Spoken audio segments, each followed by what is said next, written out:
Loan club app से loan लेने की सोच रहे हैं या लोन लेने के लिए अप्लाई कर चुके हैं और जानना चाहते हैं यह ऐप के बारे में कि लोन क्लब ऐप क्या है, तो आप बिल्कुल सही वीडियो देख रहे हैं। इस वीडियो में जानेंगे कि लोन क्लब ऐप क्या है, क्या यह ऐप हमें लोन देगा या नहीं, इस ऐप में लोन के लिए कैसे अप्लाई करें, इस ऐप में अपनी जानकारी देना सुरक्षित है या नहीं, और हमारा अंतिम और महत्वपूर्ण सवाल दोस्तों, लोन क्लब ऐप रियल है या फेक। इस तरह के ऐप में बहुत कम समय में लोन अप्रूव हो जाता है। इस तरह के ऐप के जरिए पर्सनल लोन लिया जा सकता है, किसी गारंटर की जरूरत नहीं होती है। पर्सनल लोन एवं ग्राहकों को ओवरड्राफ्ट की फैसिलिटी भी देता है। इससे ग्राहक सिर्फ इस्तेमाल किए गए लोन पर ब्याज का भुगतान करता है। कोई भी यूजर इन ऐप की मदद से 1000 रुपए से लेकर 10 लाख तक का पर्सनल लोन ले सकता है। इस तरह के ऐप में लोन लेने का प्रोसेस फीस चार्ज किया जाता है। लोन पर ब्याज की दरें 12% से लेकर 35% तक होती है। लोन लेने के लिए ऐप को डाउनलोड कर केवाईसी की प्रक्रिया पूरा कर क्रेडिट लिमिट अप्रूव होता है। तो चलिए दोस्तों, इस ऐप को हम डाउनलोड करके यूज करके देख लेते हैं।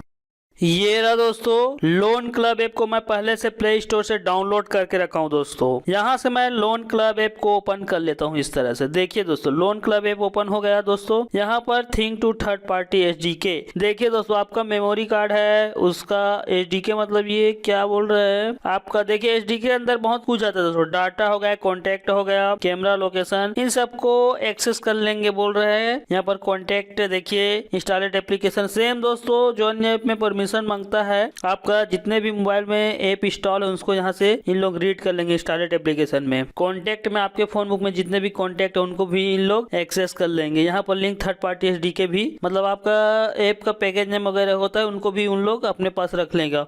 यहाँ पर स्टोरेज मेमोरी कार्ड का परमिशन है, डिलीट चाहे जब चाहे तब डिलीट कर सकता है, जब चाहे तब डाउनलोड कर सकता है, जो भी कर सकता है आपकी स्टोरेज के साथ। यहाँ पर एसएमएस, यहाँ पर लोकेशन, कैमरा, इस तरह से बहुत कुछ डिटेल अपने पास उन लोग रखेंगे, मतलब जब चाहे तब आपके फोन को यूज कर लेंगे दोस्तों। इस तरह से परमिशन मांग रहे। क्या आप लोन के लिए इस तरह से परमिशन दे सकते हैं? तो आप परमिशन देना चाहते तो दे सकते हैं दोस्तों। मैं यहाँ पर चलिए दे के देखता हूँ क्या बोल रहा है। Let's go. ये देखिए कितना सारा परमिशन है, इसको हमने अलाउ कर दिया। सभी लोन ऐप में दोस्तों इस तरह से परमिशन मांगता है। यहाँ मोबाइल नंबर डाल के हम कंटिन्यू में क्लिक करते हैं। यहाँ ओटीपी आएगा। ओटीपी डालने के बाद दोस्तों यहाँ पासवर्ड डालने के लिए बोला जा रहा है, तो पासवर्ड डाल लेते हैं इस तरह से। ये रहा दोस्तों, देखिए पासवर्ड डालने के बाद ये कंटिन्यू में क्लिक किए, यहाँ फिर से पासवर्ड डाल के लॉगिन कर लेंगे। तो इस तरह के ऐप में मुझे दोस्तों कोई भरोसा नहीं है कि यह ऐप कैसे वर्क करता है। देखिए फ्लैश रुपीज, रूपी पार्क, बहुत से देखिए लोन देने के लिए बहुत से ऐप हम शो कर रहा है। स्विफ्ट रुपीज देखिए ये रहा। तो 8 से 10 हजार लोन जो भी दे रहे हैं यहाँ पर हम ना लोन पाने के लिए यहाँ से हम अपना identity, basic information, personal information डाल के लोन कर सकते हैं। यहाँ पर 14 से 35 रुपए इंटरेस्ट फीस बोल रहा है। तो अधिकतर दोस्तों इस तरह के फेंक होते हैं और लोन देते नहीं है, या फिर आपका डिटेल ले लेते उसके बाद लोन नहीं देते, या फिर लोन दे भी देते तो उसका 35 से 40% इंटरेस्ट मांगता है, वो भी 8-10 दिनों का। तो इस तरह स्कैम से बचिए दोस्तों। इस तरह के अधिकतर चाइनीज, पाकिस्तान और इंडोनेशिया जैसे कंट्रीज होता है। मैं पहले भी और अपने अन्य वीडियो में बता चुका हूं दोस्तों, इस तरह के ऐप चाइनीज होते हैं। तो बस इतना ही दोस्तों, इस ऐप के बारे में और डिटेल से जान लेते हैं।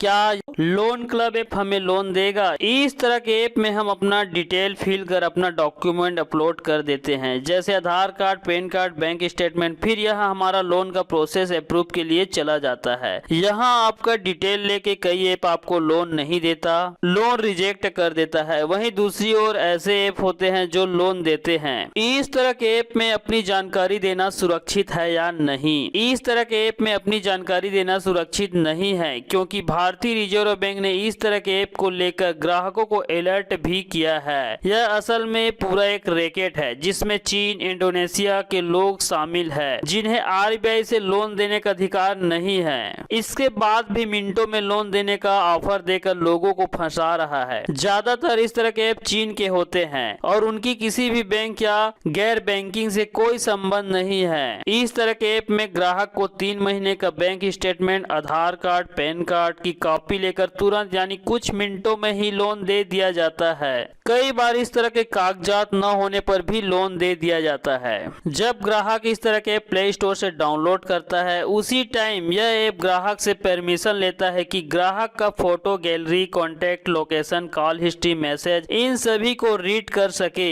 लोन क्लब एक तरह आपके सभी डिटेल को अपने सर्वर में सेव कर लेता है। आपके अकाउंट में इंस्टेंट पैसे ट्रांसफर तो कर दिए जाते हैं। इसके बाद शुरू होता है एक दुष्चक्र। इस ऐप से 30 से 35% का ब्याज तो लेते ही है। इससे भयानक बात यह होता है कि जब ड्यू पेमेंट डेट के बाद ग्राहक पेमेंट न कर पाए तो 3000 रुपए प्रत्येक दिन का पेनल्टी लगा देते हैं। इसके बाद रिकवरी एजेंट इस तरह से लोगों को प्रताड़ित करता है कि इनका जीना मुश्किल हो जाता है। इस तरह के ऐप अपने ग्राहक को सामाजिक अपमान करना शुरू कर देते हैं, जिससे कई लोग आत्महत्या तक कर चुके हैं। पहले उन्हें बार बार फोन करके परेशान किया जाता है, फिर उनके परिवार या रिश्तेदारों को फोन करके धमकाया जाता है, यहाँ तक कि फर्जी लीगल नोटिस भेजा जाता है। तो चलिए अब जान लेते हैं यह ऐप रियल है या फेक। यहाँ मैं इस लोन क्लब ऐप का बात नहीं कर रहा। ऐसे बहुत से ऐप है जो फेक होते हैं और जो आपके अपलोड किए गए डिटेल को लेके भाग जाते हैं। मैं इस वीडियो में आपको इस तरह का पूरा डिटेल दिया। अब आपको स्वयं निर्णय लेना होगा कि यह ऐप रियल है या फेक।